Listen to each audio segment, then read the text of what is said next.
ओमित्येकाक्षरं ब्रह्मा व्याहरन्मा मनुस्मरन् यह प्रयातीत्यजन्देहं सयाति परमां गतिम। अर्थात जो पुरुष ओम इस एक अक्षर ब्रह्मा का उच्चारण करता हुआ और मेरा स्मरण करता हुआ शरीर का त्याग करता है वह परम गति को प्राप्त होता है। दोस्तों, जब हम असल मायने में ध्यान का अनुभव करने लग जाते हैं तो मन के अंदर एक ध्वनि सुनाई देती है। यह ध्वनि ओम की होती है। जब हम सांस लेते हैं तो तब भी ओम की ध्वनि ही निकलती है। ओम का सीधा संबंध परमेश्वर से बताया जाता है। दुनिया में जितने भी मंत्र हैं उन सभी का केंद्र ओम को ही माना जाता है। हमारे वेद शास्त्रों में भी ओम की महिमा का उल्लेख किया गया है। ऐसा माना जाता है कि दुनिया का कोई भी मंत्र बिना ओम के अधूरा है। सारा संसार ओम शब्द के भीतर समाया हुआ है। दोस्तों, ओम शब्द के बिना ना तो कोई मंत्र पूरा होता है और ना ही कोई पूजा सफल मानी जाती है। दरअसल ओम का ज्ञान सबसे बड़ा ज्ञान कहलाता है। तो आइए दोस्तों, चलिए डूब जाते हैं ओम शब्द की गहराई में और कोशिश करते हैं इस शब्द के गहराई को जानने, समझने और पहचानने की। तो दोस्तों, मैं हूँ कृष्णा और आप देख रहे हैं एलिसियन क्रिएटर। वीडियो को एंड तक जरूर देखें और वीडियो पसंद आए तो लाइक और मेरे चैनल को सब्सक्राइब करना ना भूलें। वैसे तो ओम की उत्पत्ति का वर्णन कहीं नहीं दिया गया है। कुछ मान्यताओं के अनुसार ओम की उत्पत्ति शिव के मुख से हुई।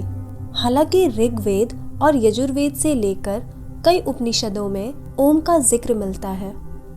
मंडूक उपनिषद में कहा गया है कि संसार में भूत, भविष्य और वर्तमान काल में एवं इनसे भी परे जो हमेशा हर जगह मौजूद है वो ओम है। तो दोस्तों, यानी ओम इस ब्रह्मांड में हमेशा से था, है और रहेगा। इसका कभी नाश नहीं हो सकता। यह एक नियमित ध्वनि है। इस ब्रह्मांड में जब किसी तरह का शोर नहीं होगा तब सिर्फ एक ध्वनि सुनाई देगी, वह है ओम। जैन धर्म में अरिहंत, सिद्ध, आचार्य, उपाध्याय और मुनियों को पंच परमेष्ठी माना गया है। इनके आद्य अक्षरों को मिलाया जाए तो ओम की ध्वनि निकलती है। सिख धर्म के स्थापक श्री गुरु नानक देव जी ने कहा था, एक ओंकार सतनाम, अर्थात ओंकार ही अटल सत्य है। हमारे द्वारा बोले जाने वाले सभी शब्दों की एक सीमा होती है, मगर ओम की कोई सीमा नहीं। ओम असीमित है। बौद्ध धर्म में ओम मणि पद्मे होम मंत्र का बड़ा महत्व है। कुछ विद्वानों के मुताबिक इस मंत्र का अर्थ है ओम वो मणि है जो कमल पर विराजमान है। दोस्तों, ओम शब्द 3 अक्षरों से मिलकर बना है। यह अक्षर है अ, उ और म। ब्रह्मा, विष्णु और महेश, इन तीनों का यह संयुक्त स्वरूप है। ओम शब्द में ही सृजन यानी कि क्रिएशन, पालन यानी कि ऑब्जर्वेंस और संहार यानी कि डिस्ट्रक्शन तीनों शामिल हैं। जैसा कि हमने पहले जाना, ओम बना है अ, उ और म से। इसमें अ का अर्थ है उत्पन्न करना, उ का मतलब है उठाना और म का अर्थ है मौन हो जाना यानी कि ब्रह्मलीन हो जाना। इसलिए जब भी आप ओम का उच्चारण करें तो इन 3 अक्षरों को ध्यान में रख कर किया करें। ओम के उच्चारण से ही शरीर के अलग अलग भागों में कंपन शुरू हो जाती है।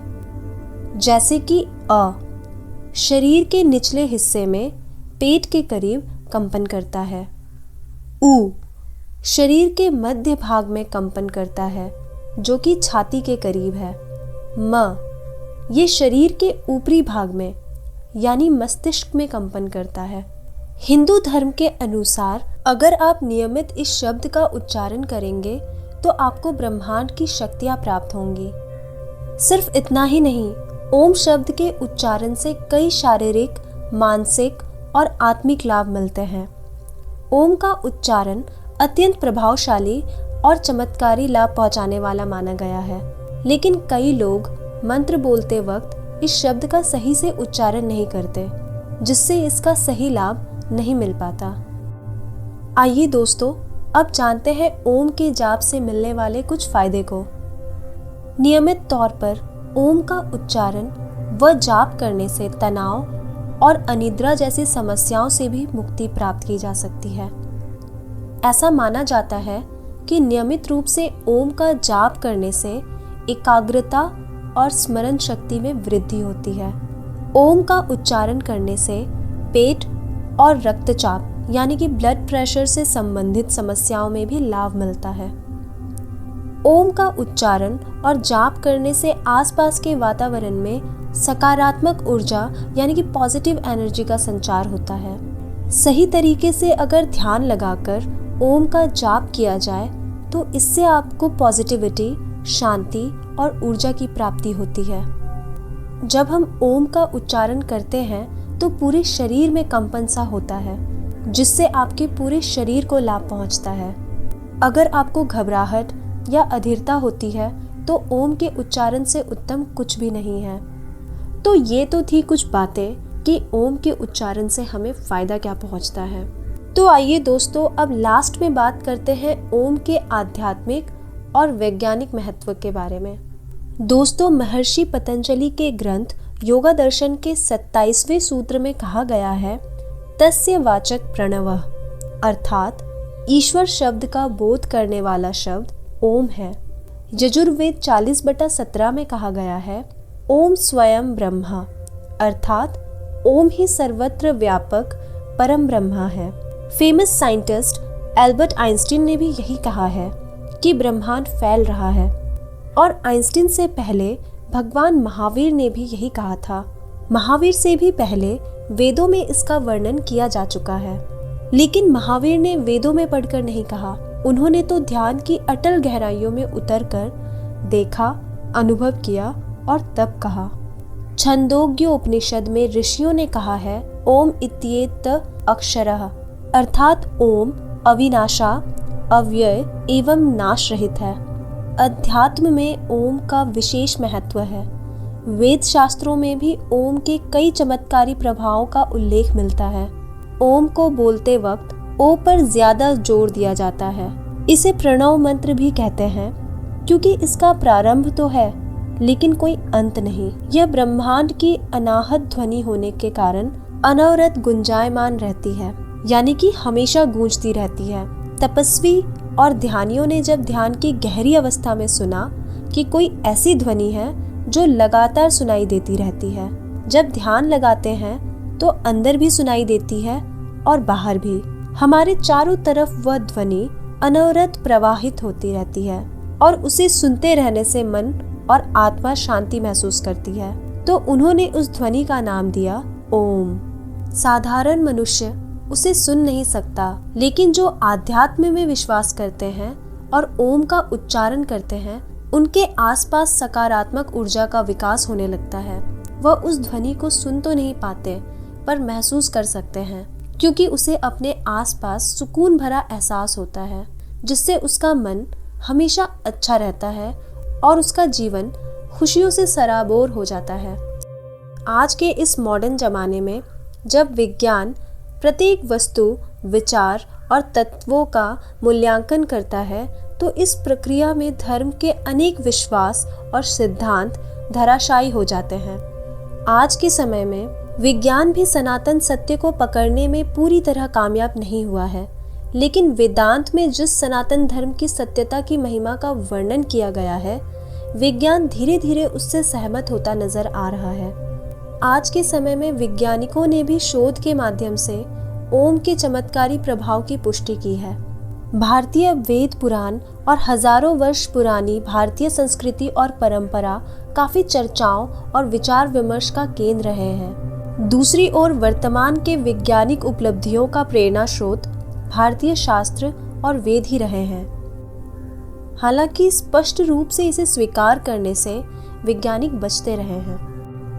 कुछ समय पहले यूरोपियन स्पेस एजेंसी और नासा के जॉइंट मिशन सोहो ने संयुक्त रूप से सूर्य से निकलने वाले ध्वनि का अध्ययन किया। काफी समय की रिसर्च के बाद वे इस निष्कर्ष पर पहुंचे कि ये ध्वनि हिंदू धर्म के ओम की भांति है। ओम की शक्ति परमाणु बम से हजारों गुना शक्तिशाली है। इसकी शक्ति को पहचानने पर कुछ भी असंभव नहीं रह जाता।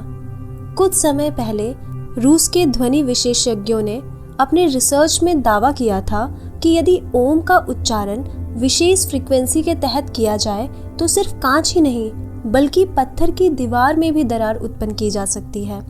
हमें ये पता होना चाहिए कि हम 21वीं सदी में हैं। विज्ञान अब बहुत अधिक प्रगति कर चुका है। गायत्री मंत्र में ओम को परिभाषित करते हुए कहा गया है, हमारे पृथ्वी मंडल, ग्रह मंडल एवं अंतरिक्ष में स्थित आकाश गंगाओं की गतिशीलता से उत्पन्न सामूहिक ध्वनियां ही ओम की दिव्य ध्वनि है। विभिन्न ग्रहों से आ रही विभिन्न ध्वनियों को ध्यान की पूर्ण अवस्था में जब मन पूरी तरह एकाग्र होकर विचार शून्य हो जाता है, क्योंकि ये तो विज्ञान का सामान्य नियम है कि कोई भी ध्वनि अपने आप उत्पन्न नहीं हो सकता। जहाँ हलचल होगी वहीं ध्वनि उत्पन्न होगी। स्वामी विवेकानंद ने अपनी पुस्तक जप योग में लिखा है, ध्यान के किसी सुविधाजनक आसन में बैठ जाओ, अंगूठे से कानों को बंद कर लो। विभिन्न प्रकार की आवाजें जैसे बांसुरी, वायलिन, शंख, घंटी आदि की आवाजें सुनाई पड़ेंगी। इन ध्वनियों या नाद को ब्रह्मांड के बाहर शून्य से आता हुआ कहा गया है, किंतु वास्तव में यह विभिन्न ग्रहों की गतिशीलता से उत्पन्न ध्वनियां हैं। तो दोस्तों, ये थी कुछ गहरी जानकारी ओम की। आशा करती हूँ कि आपको पसंद आई होगी और आपने ओम के विषय में बहुत कुछ जाना होगा। वीडियो पसंद आई हो तो मेरे वीडियो को लाइक और मेरे चैनल को सब्सक्राइब करना ना भूलिएगा। तो मिलते हैं नेक्स्ट वीडियो में, तब तक अपना ख्याल रखें, खुश रहें, बाय।